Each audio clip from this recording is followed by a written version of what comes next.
Je suis enseignant en hydraulique à l'Université d'État d'Haïti et je suis très heureux de participer à ces MOOC d'hydraulique fluviale à travers des exemples de mon pays.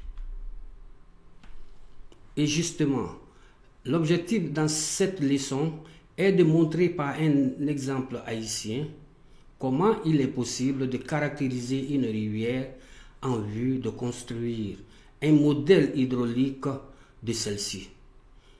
Notre choix s'est porté sur la rivière de Cavaillon, qui est représentative d'une rivière de moyenne montagne. Nous allons situer la rivière, présenter le contexte hydrologique et la topographie de son bassin versant, voir comment on peut traduire ces caractéristiques en données utilisables pour un modèle d'écoulement et enfin préciser les conditions à l'amont et à l'aval du tronçon de rivière que nous allons étudier. Commençons par situer la rivière de Cavaillon dans le contexte haïtien. Comme nous l'avions dit auparavant, le pays n'est pas très étendu, 1/20 de la superficie de la France, mais la densité de population est impressionnante. D'autant plus que le pays est très montagneux, si bien que la population est concentrée sur un territoire limité. Par ailleurs, le caractère montagneux d'Haïti façonne le réseau hydrographique. Les rivières sont plutôt courtes, avec des pentes localement fortes, propices à des événements catastrophiques. Approchons-nous de la province du Sud, où se trouve la rivière de Cavaillon et son bassin versant, ses affluents principaux et quelques villes situées le long de son cours. Allons sur place pour décrire la rivière. La rivière de Cavaillon, dans sa partie amont, la pente est de 2%, alors que dans la partie aval, sur la majeure partie de la rivière, la pente est de 1 à 6 pour 1000. Donc ce n'est pas un torrent de montagne, ni une rivière de plaine avec des méandres assez paresseux. La rivière fait 50 km entre la source et l'embouchure. On peut voir sur cette représentation topographique que la majeure partie de la rivière se trouve à une altitude relativement faible. Nous allons nous intéresser au tronçon compris entre Dory et Grande Place, soit 23 km pour un dénivelé de l'ordre de 40 mètres. Bonjour à tous. Je prends le relais pour vous parler brièvement du contexte hydrologique. À l'image du relief tourmenté du pays, les précipitations annuelles sont très variables suivant l'altitude et les saisons. Haïti est sur la trajectoire des cyclones tropicaux majeurs, porteurs de précipitations diluviennes. Les précipitations dépassent 2000 mm par an dans la partie amont de la rivière de Cavaillon.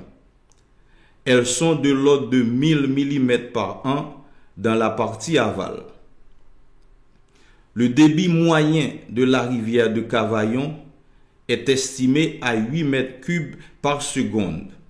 Mais le débit décennal, celui qui a une chance sur 10 de se produire dans l'année qui suit, monte jusqu'à 200 mètres cubes par seconde. Pour développer un modèle de l'écoulement dans la rivière, un des éléments essentiels est de décrire sa topographie. Comme on vous l'a expliqué dans une leçon précédente, la topographie de la rivière est essentiellement décrite par une succession de sections transversales. Pour le tronçon des rivières entre Dory et Grand Place, ce sont pas moins de 97 sections qui ont été mesurées. Approchons-nous de la rivière et du tronçon compris entre les sections 87 et 95 et voyons comment on a mesuré par exemple la section 91. Décrivons d'abord les instruments de mesure que nous avons utilisés. Quels instruments de mesure allez-vous utiliser? Bon, pour réaliser la bathymétrie de la rivière, nous, on utilise un GPS différentiel, comme vous voyez ici. Cet appareil est constitué de 3 parties, une station de base, une station mobile et il y a l'antenne avec la radio. Donc la station de base communique avec la station mobile par l'intermédiaire de l'appareil radio. La station mobile, c'est celle que vous allez utiliser dans la rivière pour mesurer les différents points de la polygonale. Exactement. Et cet appareil donne une position en altitude et longitude d'une précision de 1 cm. Mais quant à l'élévation, en temps réel, elle n'est pas précise en absolu. Mais en relative, elle est excellente d'un point à l'autre de l'ordre de 2 cm. Comme le montre le schéma, on mesure en chaque point I la position XI et l'altitude ZI, générant ainsi une polygonale qui va représenter la section transversale de manière simplifiée. On peut suivre la progression de la station mobile en rive gauche,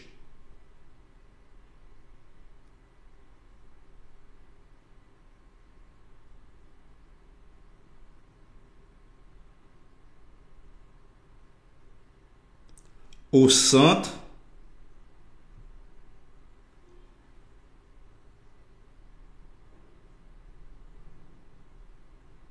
et en rive droite, cette dernière étant plus escarpée.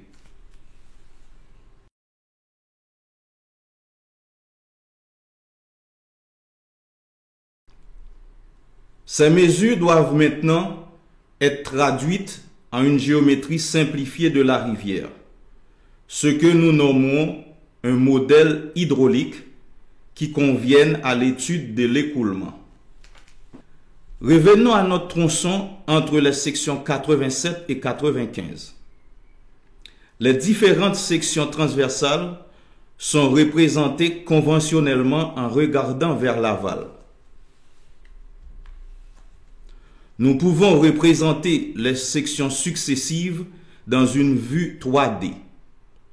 La ligne bleue relie entre eux les points bas de chaque section, ce qu'on appelle le talweg. Dans la représentation ci-dessus, toutes les sections sont centrées sur le talweg, auquel on attribue alors l'abscisse 0. En dessinant les sections et les talweg en fonction de la distance depuis l'amont du tronçon, on obtient le profil en long de la rivière. Même si localement on observe des variations de pente et même des contrepentes, on peut constater une diminution de pente moyenne de l'amont vers l'aval. Revenons à une section transversale type.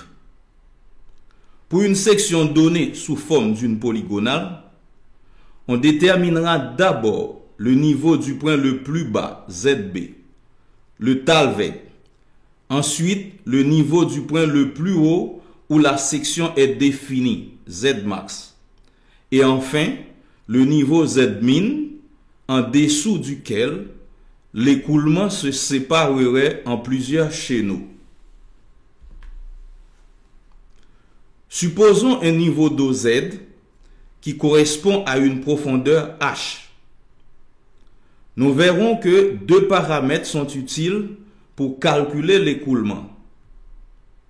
l'air mouillé qui donne de l'espace à l'écoulement et le périmètre mouillé qui a plutôt tendance à freiner l'écoulement par frottement de l'eau sur le lit et les berges. Pour calculer l'air mouillé et le périmètre mouillé en fonction de la profondeur H, on peut soit considérer la surface comme la somme de tranches verticales, soit comme la somme de tranches horizontales en s'appuyant sur les sommets de la polygonale. On peut voir ici la variation de l'air mouillé A et du périmètre mouillé P en fonction de la profondeur pour la fameuse section 91. On constate que si l'air mouillé varie de façon plutôt régulière, il n'en va pas de même pour le périmètre mouillé. Il nous reste à définir les conditions à l'amont et à l'aval du tronçon que nous voulons étudier. Nous verrons que le plus souvent, nous devons connaître le débit à l'amont, ce qui est possible ici grâce à la présence d'un déversoir à Dory. Il existe une relation entre le niveau à l'amont du déversoir et le débit. Il suffit donc de mesurer ce niveau pour calculer le débit. Quant à l'aval, nous verrons que c'est d'un niveau d'eau que nous avons besoin pour calculer l'écoulement. Une telle mesure existe à Grand Place, à une distance suffisante de l'embouchure de la rivière dans la mer Caraïbe pour éviter de devoir tenir compte des marées. Nous avons tout mis en place pour caractériser la rivière par une géométrie simple. Nous sommes prêts à entrer dans le vif du sujet et à voir dans les leçons suivantes comment calculer l'écoulement. À bientôt.